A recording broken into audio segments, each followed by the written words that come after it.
Hey there. When you hear the term white privilege, are you someone that gets really angry or maybe someone who finds himself feeling quite defensive, or do you just start screaming and kind of rush headfirst into the nearest wall? Now, what if for a moment you entertain the possibility that the thing you think you're against is not actually what you're against? I'm Brett Fish. Come and race with me.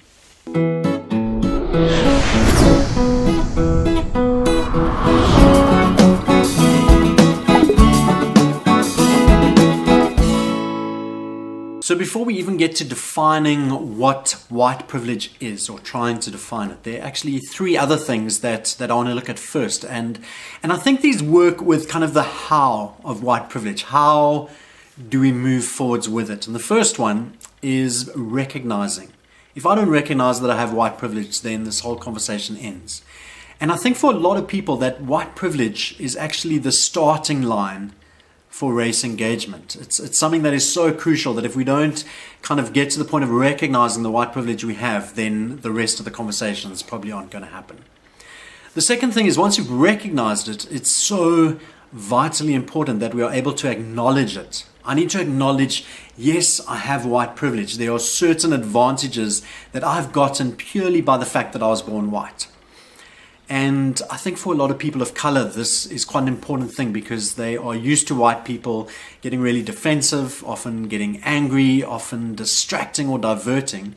And not a lot of white people have actually been able to say, I recognize that I have white privilege. And until we do and recognize it and acknowledge it, then it's going to be really hard to move on from there. And then the third one is key, because once I've recognized it, once I've acknowledged that I've got white privilege, the important thing is going to be leveraging it, looking around, getting creative. How do I use the fact that I have white privilege to help other people, to walk alongside other people, to dismantle racism, to be able to make things a little bit more even for everyone? And so that is the key, and it's a healthy ending. The end point of the conversation of white privilege is not to make you feel bad. It's not to make people sit with this thing, white guilt or anything like that. The purpose is healthy engagement so that we can move forwards. And so really that's what I want to think about today. How do we recognize the white privilege we have? How do we acknowledge and say out loud that we have it? And then what are ways that we can find of leveraging our privilege so that we can make the story better for a lot of people? In the next video, we're going to look at a definition of white privilege and maybe a few different analogies to help us understand it better. In the meantime, if you're enjoying these videos, you can click there or there or there, or I don't know. You can click somewhere, I hope, and subscribe, or just keep coming back here and we'll be here. And please continue to race with me.